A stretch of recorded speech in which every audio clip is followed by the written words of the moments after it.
thanks for being here. The work that we do every day, we hope we give you guys an opportunity to tell some really good stories. It's a lot going on inside the lines, obviously a bit of a new group. I'm sure you've already figured out they're really funny, really competitive, and we've got a lot of pieces that can do a lot of good things. So a lot of good stuff at Carmichael. We've given you a really great schedule to cover, arguably the most competitive in the country, with playing likely playing 3 of the top Final Four teams from a year ago and one of them twice, as well as obviously some really good home and away battles in our conference. New lighting board, new scoreboard, just a lot of great changes at the right time. So we're really excited about what we're about, the progress we've made, and the opportunities ahead. So your job is to write good stories. My job is to give you guys easy things and good things to write about. So you take care of yours. I'm going to do my best to take care of mine. All right. But I'm here. I want to answer any questions you all have, and we'll take it from there. The decision with Sierra and Layla seemed a lot similar to a decision a couple of years ago. Mm-hmm. What does that say about your approach? I mean, you seem like you're more worried about the player than wins and losses at the time. Yeah, it's never easy when a kid redshirts because you're delaying what you're excited about, right? Because we've been recruiting these kids for a long time, and so you kind of have your timeline of, I finally get to coach them. But I'll use Sierra as an example. As you know, she's a top 5 player out of high school, and we're really excited about what she could bring. And when it finally came down to it, she said, it's not about playing for 4 years. I want to be great for 4 years. And so she knows that instead of missing a portion of the season, she has an opportunity to train for a portion of the season at the college level and at the college pace. And so that will, I think, give her a much better onboard into her freshman year. And we have a lot of talented pieces, right? And so the rush is not real. And then Sierra, Layla, same deal. I mean, she wants to come in and contribute and knows that, missing any time on this team is not helpful. So it's never an easy decision, even when it's the right one. On the opposite side of that, how happy are you to finally have Gianni and Kayla be able to have a full 100% off season if they're not worried about rehab? Yeah, gosh, yeah, I think, it's a basketball season, so unfortunately we haven't had them the full off season. That seems like a really long time, but at least they're either healthy or really close to healthy now. And these are kids that have had a lot of experience in the program, and I've been able to see what they do in spurts. I'm excited for you guys to see what they can do over a duration. And so, keep praying for their continued health because we're better when they're healthy.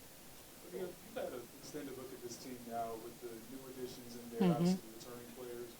What do you kind of make of the way that they've been able to gel and been able to play and all of that? Yeah, the new guys, so the freshmen and the transfers make up 8 of them, right? And they bring such a youthful, even though some of them are older, like in Lexi's case, they bring this sort of, as I say, the immortality of the athletic spirit. Like they're young and they're like, yay, I can live forever. My body feels great. And I, part of this great program and institution with the experienced guys that have the mortality of their athletic career, that they're working through and know that they came here to do big things.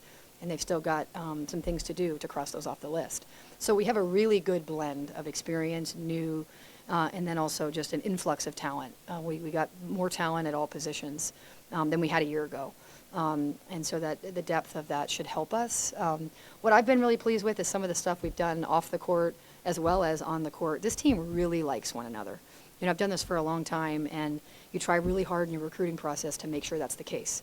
But then there's an organic nature of every team, right? And this team they're lighthearted, they're funny, they're fun, they really like each other, and so we're on today's practice number 48. Right, so we've been going for a while, and I think that their likability with one another will really help this season. Kind of building off of that, Alyssa was telling me about the buddy system that you guys have. Yeah. Tell me a little bit more about that and how it impacts that team dynamic and that team building. Yeah, I think it's a good life skill to have someone you're responsible with and for, and who's responsible for you. And so when they get here, we put them either in a duo or a trio that. You should always know how they're doing, right? I should be able to ask one how someone else how their buddy's doing, and they should know, right? And so it's really a form of a kind of a connect that I think is really important. Obviously, it's strategically and intentionally created in terms of our matchups and things like that. But I think they've really gotten behind it. It's as a coach, you do what you can to show them what's important, but they've got to, just like we tell them how scoring the ball and defending together is really important. They have to kind of envision that and execute it, and they're doing a good job in that system. And how long is that system? I brought that with me from Princeton. It's been something that, You know, it also, the organizational help of like, hey, where's so-and-so? And then if she's late, the buddy can take some of that brunt off of it. So it's also, it's organizationally, it's like when you have too many kids and you sort of say, is everybody here? Like in Home Alone, you make sure you don't leave anybody behind. In terms of the 8 newcomers you have, what are the differences in recruiting Mm. a high school prospect where you can develop a relationship over the years versus a transfer player Mm. where you've only got, even a couple weeks at times to fortify that relationship and try to get them there? It's such a good question. I think it's an undertold story that's part of it, right? Is that these high school kids, I've been into their home, they've been into my home, right? And so you've seen them so many times, it's almost ridiculous, right? And then with the transfers, you played against them maybe.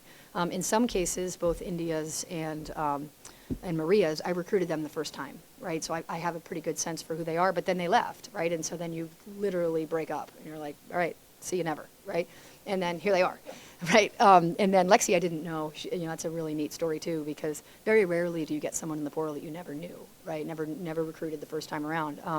And so as much as that relationship is really important to build quickly and authentically to your personality, and start that in earnest, it's also important for our team. So we've done a lot of the stuff we did this summer, as well as some of the really intentional off-the-court things that we do as a program behind closed doors, is so that we literally did 2 truths and a lie the first week they were here. And they had to go find 3 teammates to do it with, because we told them, don't assume you know your teammates, So yeah, the including them by learning about them. You should know if they have siblings. You should know what they're afraid of. You should know some of their life experiences, and you're only going to get that by asking, because you don't have that natural runway. So we've been very intentional about that, and I think they feel really connected now. Speaking of some of those newcomers, I think it's easy to look at them and say, wow, defense is probably Yeah. a big focus this year. Is that the intentional plan? How do you see Mhm. the defensive effort coming together? Mhm. 48 practices in it? Yeah. Well, Lexi, you think obviously defense because of all that she's done on the Power 5 level defensively. But she also shot 36% from 3 at the Power 5 level, right? So she is a true two-way player.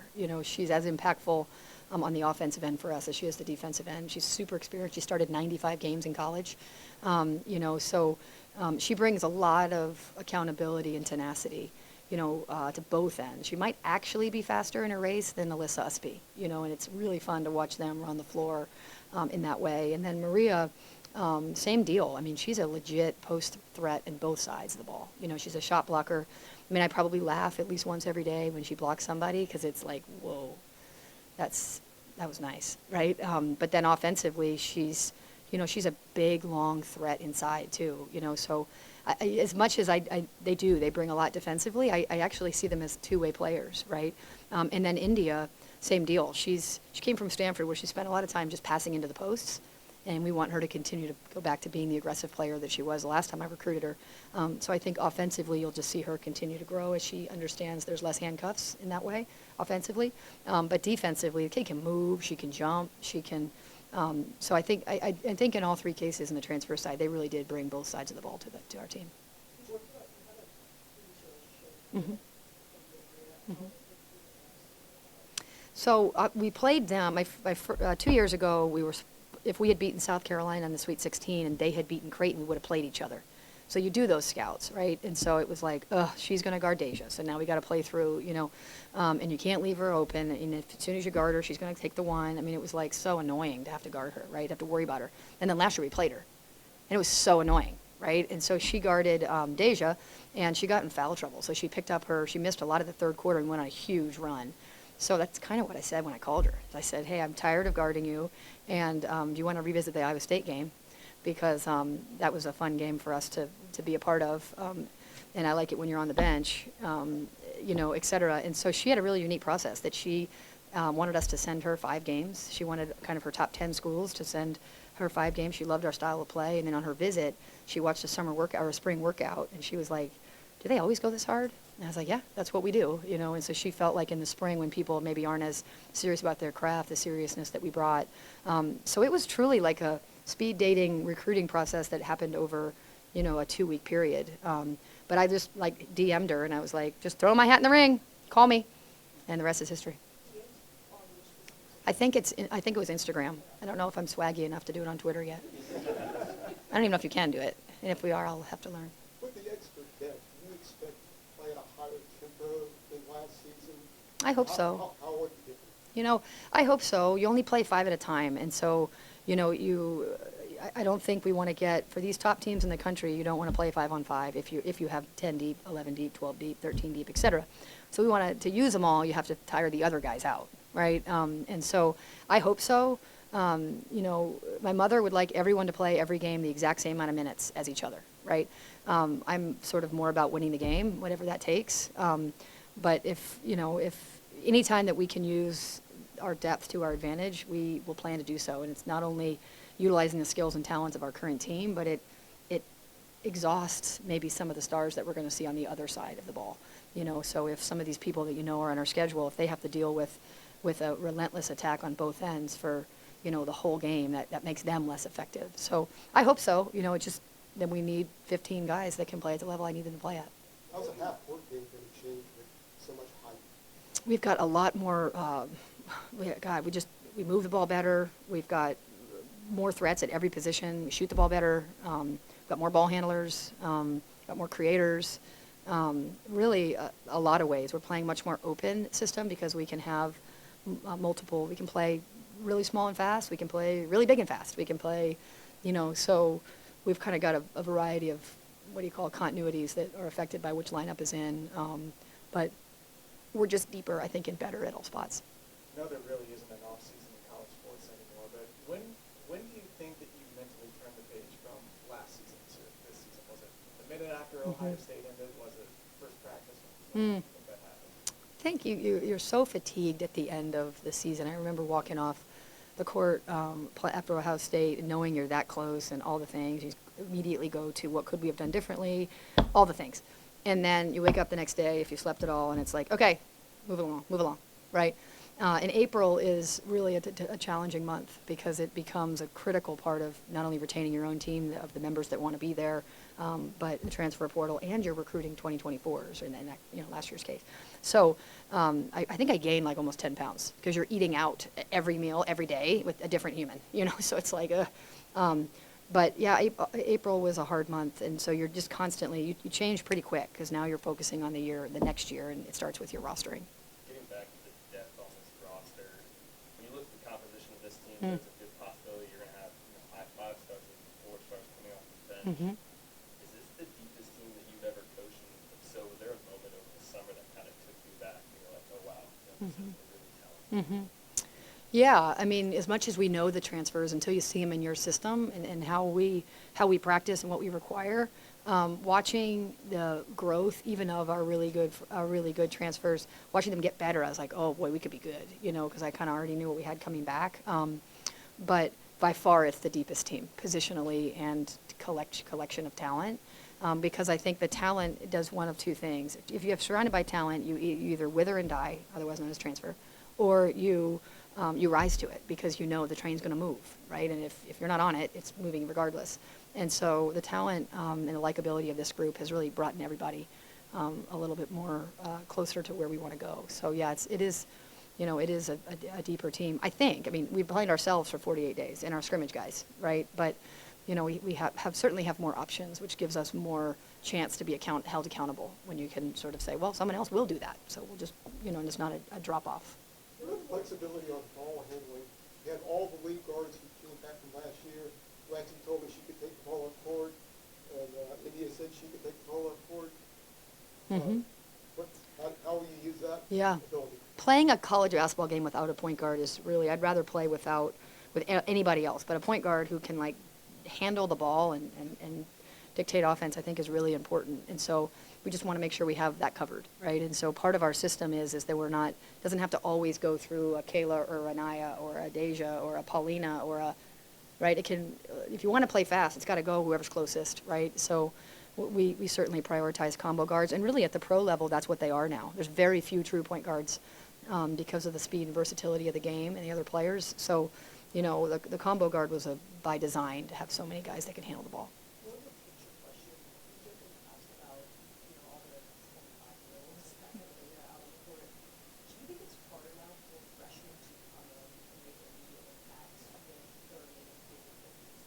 For sure, and the 24 class is living with that right now, right? Because they've got they're the last class so I've got 2 now redshirting, And of course, we've got some guys that could come back if they want, so, for sure, it's, also at a program like us, we've gotten to the point, we've proven it, that we can go in the portal if we want to, right? And so we're not going to recruit freshmen that can't help us play, that can't come in and make a difference. Having said that, there's an adjustment. I mean, Sierra Toomey is the 4th-ranked player in the country, and one could say the 1st-ranked player in the country. She would have an adjustment too, right? And so, I think that if you come in and play right away and it's easy, you didn't play up enough with your level. You obviously talk a lot about the newcomers on the Mhm. team, but the class of 2020, Mm. Deja, Alyssa, and all of them, they played their entire careers under you. Yeah. How does their experience kind Mm. of help with this team, their familiarity with how things kind of run and all of that? So much, and they know where we've been and where we want to go, and they can be the carriers of that, right? And all 4 of them embody the progress we've made, right? And so, if you look at Deja, the story of Deja is well told. The true Deja has so much courage. She is relentless. She lives in the gym. She's an ultimate competitor. She's reliable. You can count on her. She's tough, right? All the other stuff is well told. It's just, that's a different Deja than we get inside the lines, right? And then obviously with Alyssa, she's just she's tenacious. I mean, I don't care what we're playing. She's on my team, right? We're better if she's on my team, right? And so, I think she's a tough matchup for other teams because of her tenacity, right? And then Anya's probably got the highest basketball IQ on the team. I mean, she absolutely knows what's going on in all positions. And so that, coupled with the increased competitiveness around her, has risen her game. And then, Allie Z has just been such a staple. She's a true stretch 5. She has a very high basketball IQ. She plays the game because she loves it. And so you put all that together of people that came to this program with a true intention of being my first class. And it's one thing to say it, it's another thing to do it. And so as much as we all look down there and say, that's a nice team, I didn't do it alone. Those 4 really made this program attractive enough for Alexi and Maria and India, as well as our freshmen. What was your approach in the portal, and what did the lawsuit cause you to come back and Well, the portal, starting in basically February, you start checking it every day. Not me, but other people who then share it with me. And you start to know what we needed, right? We needed more speed. We needed better shot making. We needed, I thought, some high impact players that had already played at the Power 5, all the things, right? And so you start to kind of check it out, right? And see what might fit with what you have. So it's really not anything, it's not rocket science. It's really, there's a name in the portal. You can immediately attach film to it. If you've watched as much college basketball as we all have, we have a pretty good sense of who the good enough kids are. So you start to see how would that fit. You get on the phone with them, and you find out pretty quickly if that's a kid that, not really what they're looking for. Hey, coach, I want to go to a place where I can start. It's like, well, there's plenty of programs for that, right? Or I want to go to a program where I can play at least 25 minutes. Right? If that's how they're leading the conversation, and they're not about what's on the front of their jersey, and that just doesn't work here, right? So, there's really no strategy besides monitor it and really know your team, and what's gonna bring you to the next level. One phrase that I heard a few times talking with the players was they're not afraid to be vulnerable around each other. Good for them. There's a lot of weight behind that. That's like not something that people say lightly. Does that tie into what you think this team is doing, growing as a group? Yeah, I'm really happy to hear that, because it's a word I've really been hammering on them. That, I think the access that everyone has, they are managing so many relationships and so many things on this, and they think this is a relationship, right? And so they actually become less. This group has, this age group has become much less vulnerable. Try leading or following without vulnerability. That's what this age group tries to do, right? And so when you can, in the moment, not worry about what you're saying, but that you're saying it. So that made me feel uncomfortable, or I really liked that. Those are really powerful statements that we, as adults, have lived and know that. They wouldn't text that, so it goes unsaid, right? And so, leadership and followership is really important, and it starts with vulnerability, good, bad, and indifferent. And we think that's an important word for this team. What's the vibe coming into this season? I know when I talked to Maria, she said, I want to win national championship. Can you talk about the goals? Can you talk about what this team might be able to do, and what's this year? I don't, but I'm a realist, and I know they do. And the more they talk, great.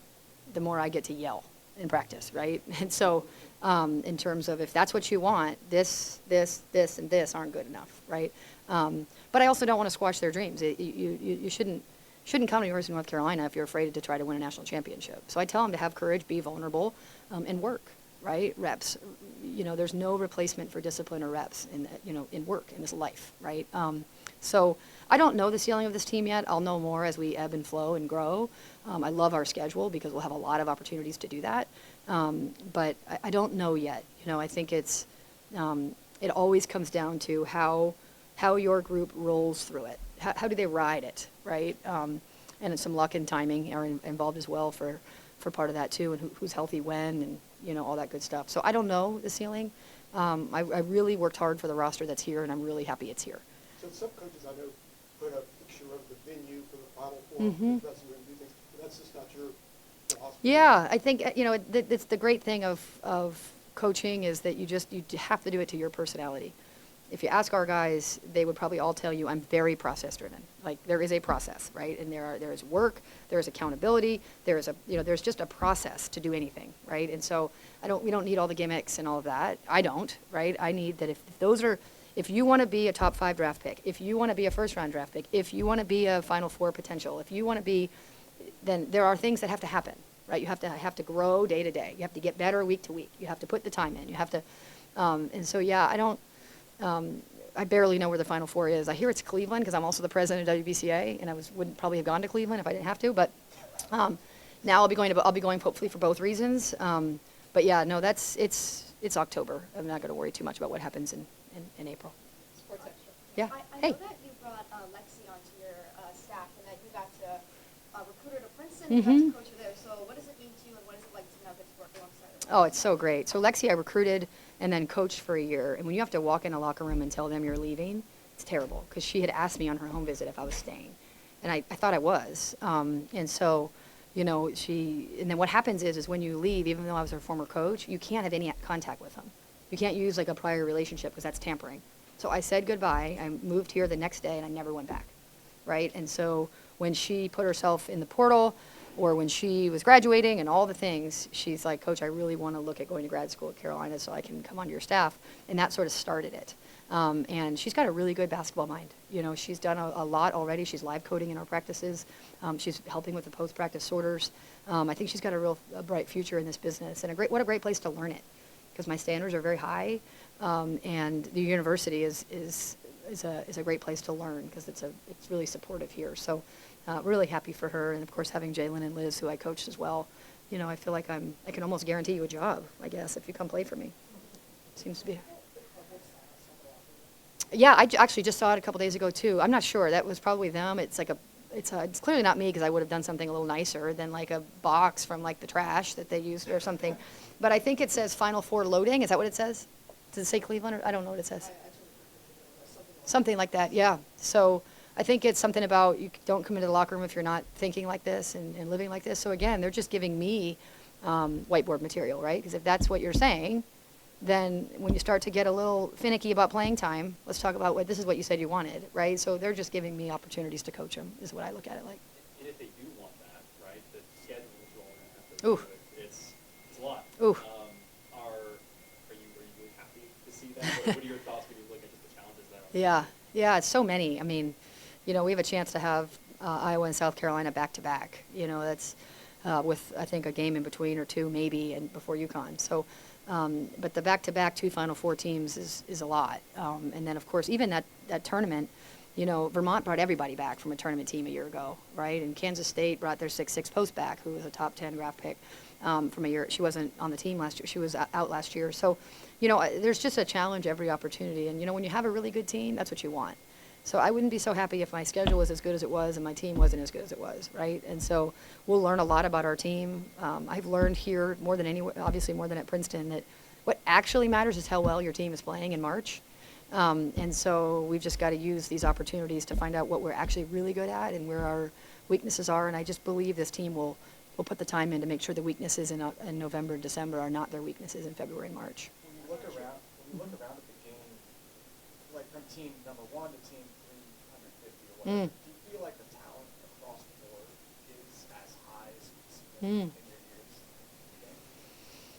That's a good question. I don't know. I feel like the talent is so good, at least in the teams I'm watching. The game is just such a great place. I mean, it's the athleticism. I mean, I'm with these kids all the time, and some of the things they do, I'm like, that's nice. You know, like some of these things are pretty remarkable, the way they move, you know, what they can do, and the creativity at the rim and things like that. But, you know, I'm probably showing my process mindset, but I'm sort of focused on my team right now. I haven't watched a lot of other teams yet.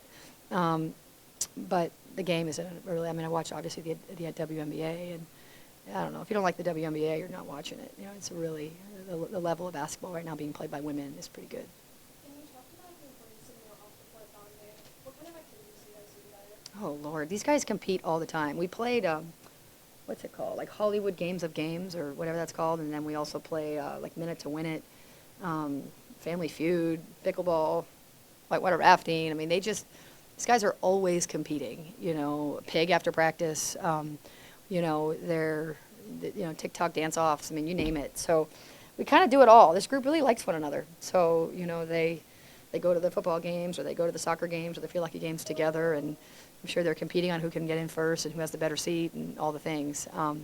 So it's some of it's really scripted, and we can plan for it, and other things, I think wiffle ball, I don't know, a lot of different things. I heard from a couple different players that you were the best pickleball player. Facts. I mean, prove it, right? Yeah, facts. Alyssa and Sydney gave us a run for our money, but you guys know I don't lose well. So, yeah. Yeah, I thought we did enough to host a regional. Right. Obviously, strength of schedule coming to the season is crazy. Mhm. Does that impact your mind when you kind of try to schedule? No, I mean, with the way the net is ranked, it's actually doing what LSU does: play nobody and kick them by 50. Will get you a higher net RPI ranking than what we're doing. So no, I think when you have a good team, you want to go play anyone you can, right? And I want to see what we can do. I want to make sure we can grow into what we need to be.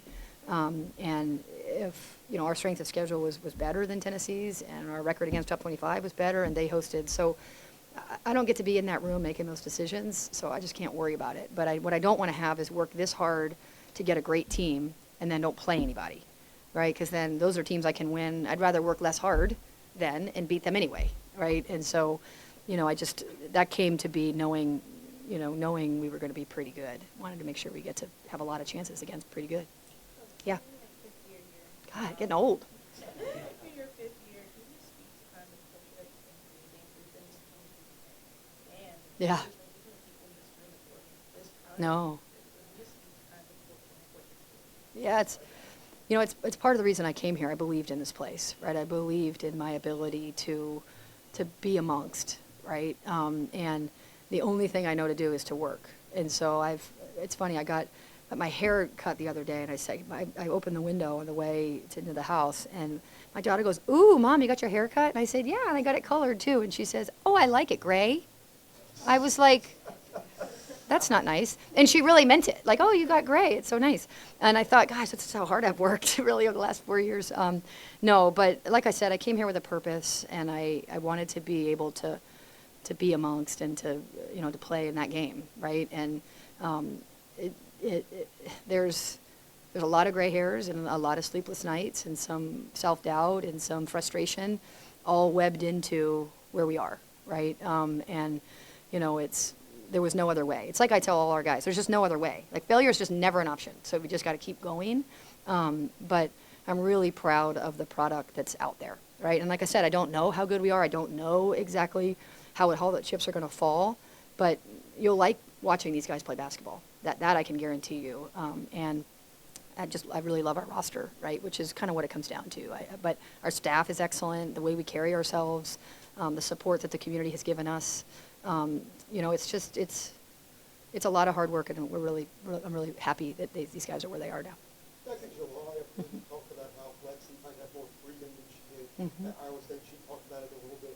What does that look like? What could she do that she wasn't permitted or didn't allow at Iowa State? She might have a better idea of what she wasn't allowed, but for us, it's remembering that that her shot chart should be as diverse as her skill set.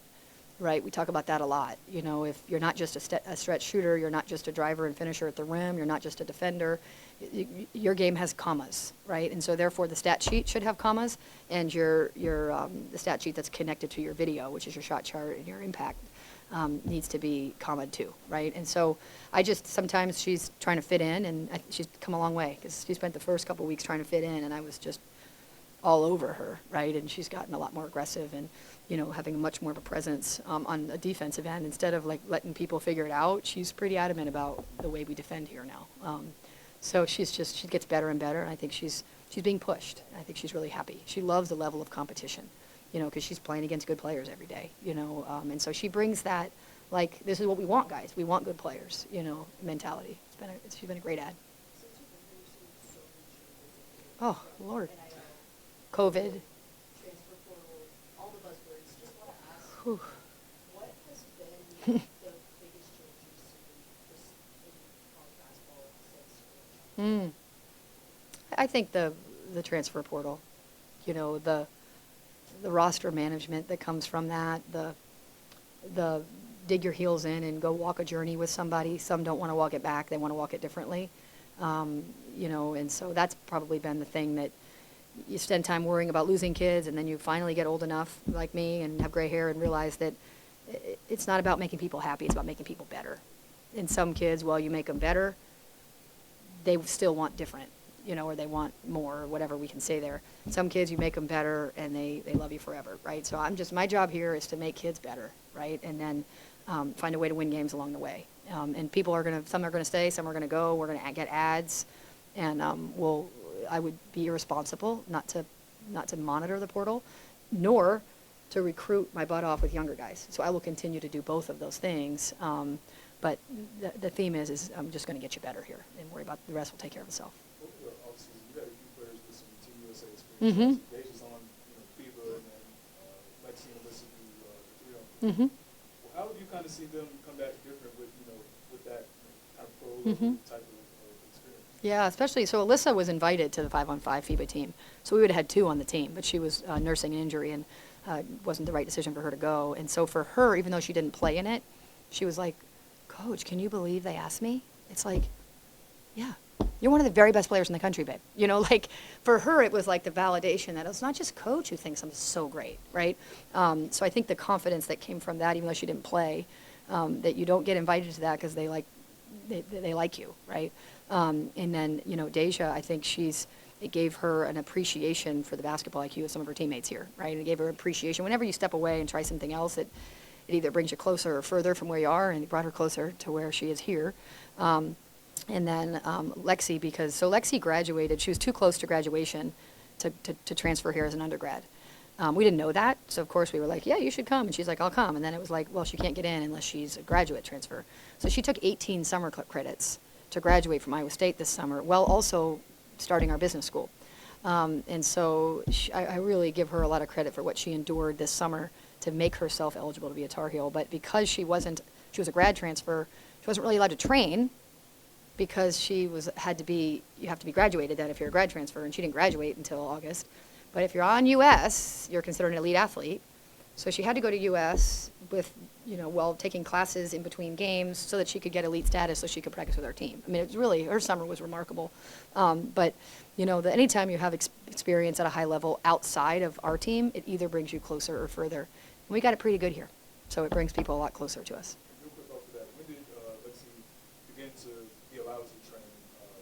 I'll have the dates wrong, because I remember I was asking compliance, and I actually went all the way to the NCAA. Like, this doesn't seem like, all she wants to do is play basketball with her teammates, and she's taking 18 credits here and in our business school. She's doing a lot to prove that she's a student athlete, but we just couldn't get out of that red tape. So whenever she went to USA Basketball and played in those, she gained enough points to be considered an elite athlete status.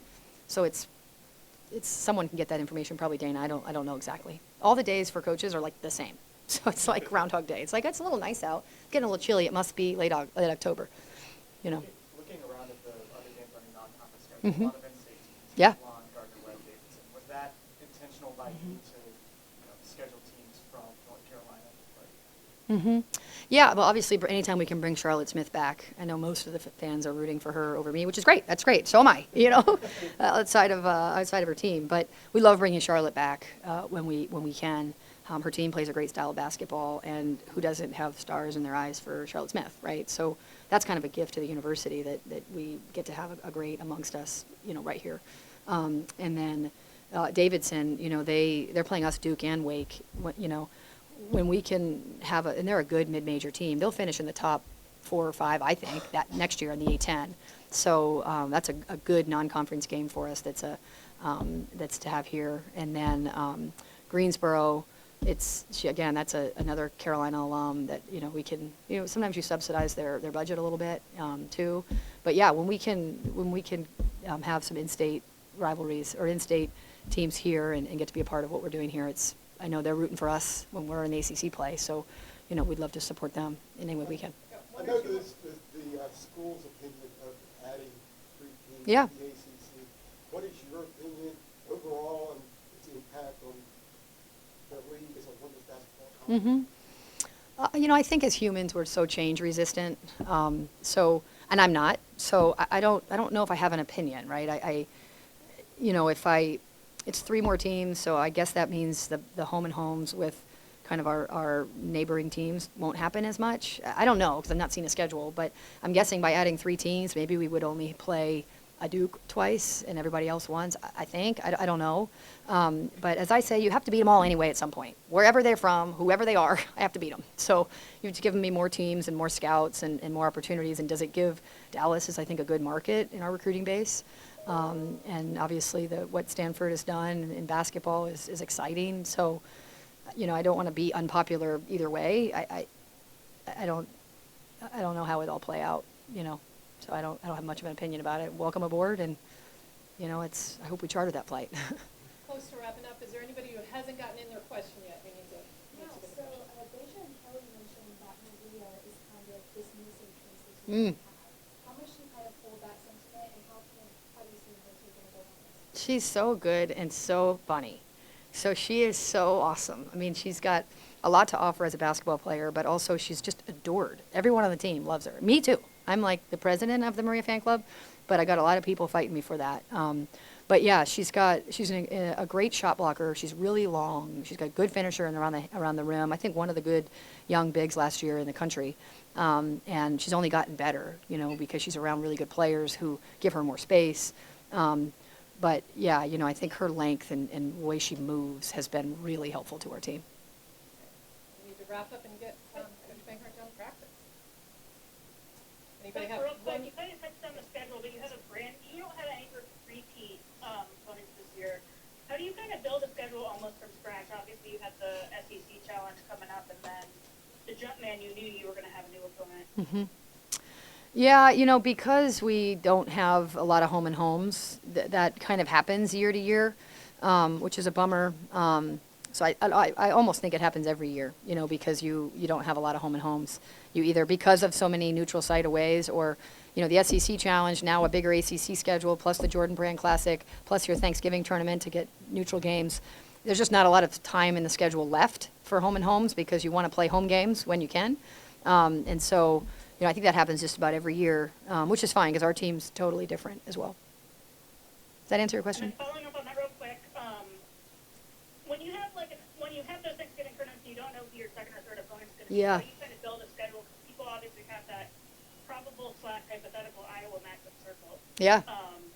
But how do you build a schedule when you don't necessarily know some of the opponents, or when you don't get your SEC challenge opponent right away, and you're kind of building around something of a question mark?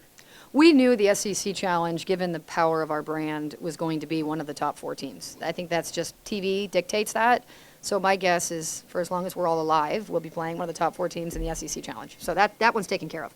And the Jordan Brand Classic, yeah, like you said, we knew. And so for this tournament, we heard we might be able to get Iowa, and so part of it is that you kind of say, I want to make sure I'm getting a secure, very good team. Once they secure that, the details become the rest of it. But yeah, to your point, sometimes those tournaments don't turn out as competitive, and sometimes, like in this field, they're a big bite to chew, and that's kind of, I knew we were going to get UConn as a home and home or neutral. So like I said, we had a good team, so we're willing to swing a little bit on the schedule.